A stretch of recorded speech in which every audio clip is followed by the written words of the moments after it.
Can the 49ers beat the Cardinals without Elijah Mitchell? Now, Elijah Mitchell's become the new Mostert, the new Terrell Davis. He's making this offense go. He's kicking ass the last few weeks.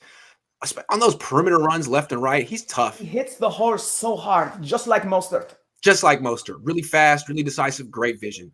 But he's also really violent and tough. And kind of like Jeff Wilson Jr., he's getting his body beat up. He had a shoulder injury that caused him to miss time, and now he's got a rib injury that made him miss practices. And I don't know if he's going to play. If he does play, he may only run 9 times as opposed to 18. He had 9 against the Cardinals the last time they lost to him. Can the Niners win without, 18 carries from Elijah Mitchell? Yes, they can, because of what they are facing. The number one thing to me that stands out besides JJ Watt is not DeAndre Hopkins, and even if he plays, I think he's not full go. Right, so hamstring. Big players on both sides of the ball. They will not be as explosive on offense. I do not trust their coach to be as innovative as ours. And on the I don't see Hopkins playing. Why would you make him play through a hamstring injury? Talk about because risking something getting worse. Yeah, and then you can kiss your season goodbye if you're the Cardinals without D-Hop. I mean, it's one thing to ask a quarterback to play through an ankle injury. Like, you can stand in the pocket and play, but a wide receiver to play through a hamstring, it's not smart. To be honest with you, I would not even ask Kyler Murray to play through an ankle. The only reason that they would is because Aaron Rodgers is out. So these are must-win games right now. But at the same time, he's a tough guy, Kyler Murray, but he's not the biggest guy.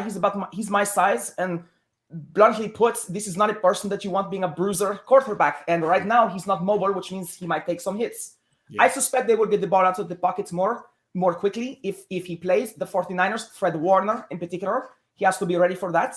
And that doesn't favor D-Hop either. As far as gaining separation, he will not be able to run his deep routes if they're getting the ball out so quickly. A lot of screens to Rondale Moore and Chase Edmonds, right? So in other words, do they need DeAndre Hopkins if Kyler Murray is not at full?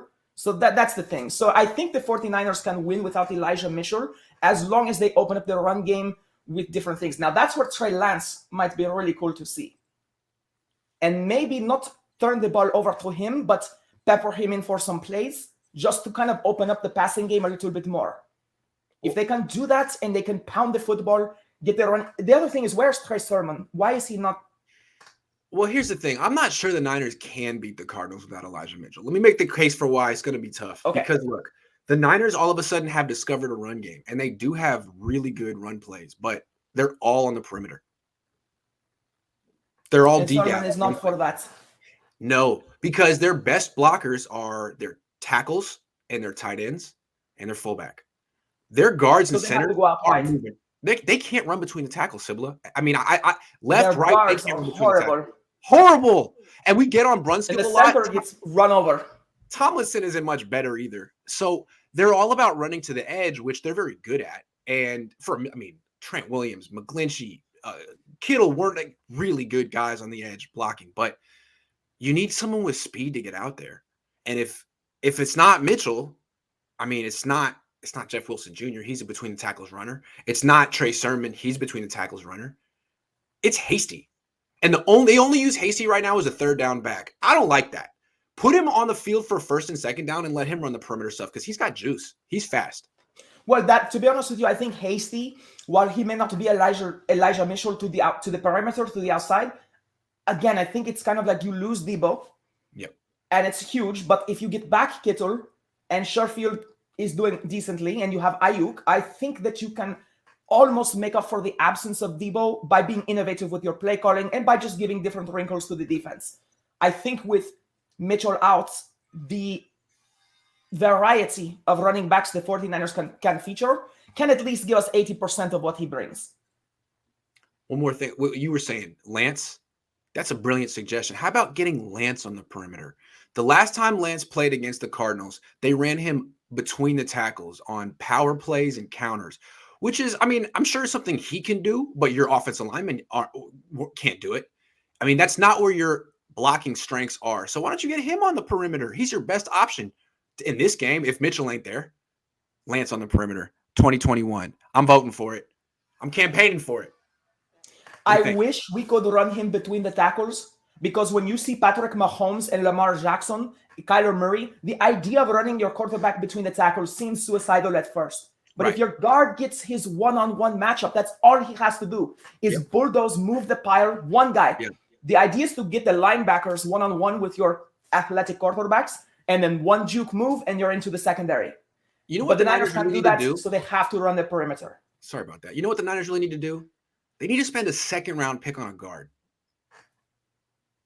Oh, wait, Besides they did. Aaron Banks, They I guess. did that. They already did that. Oh. Yes. Oh, well. Your rhetoric, classic Greek rhetoric right there, is to play him. Is that what you're saying? I mean, there's a reason that they spent a second-round pick on a guard over a corner that everyone liked in Asante Samuel Jr. They were like, okay, yeah, but we need this guy. We need this guy. And I think they were right. I love secondary. I love corners. But the 49ers, you are seeing how one-dimensional they become when they cannot own the center of the field. And Alex Mack was kind of Kyle Shanahan trying to wipe the sweat from his brow, praying, hoping that he could have the key cog in the center. And I don't think it's worked out that way. And especially with our guards, like you said, we absolutely need to strengthen the interior. They had some dream this offseason that they were going to be running between the tackles, which is why they drafted Trey Lance, Aaron Banks, and Trey Sermon. But it ain't working out that way. Their entire run game is the perimeter, which is fine because you can run left, right. They can do it on both sides. They're much better on the left, though. And Elijah Mitchell's really freaking good. But if he doesn't play, I don't know how they're going to get to the perimeter. But see, running up the middle opens up the pass game on the perimeter. And I would love to see a lot more one-on-one matchups with Sherfield and Deebo Samuel with, man-to-man coverage against them where they are expecting Trey Lance to run up the middle. And I think that was the dream for Kyle Shanahan.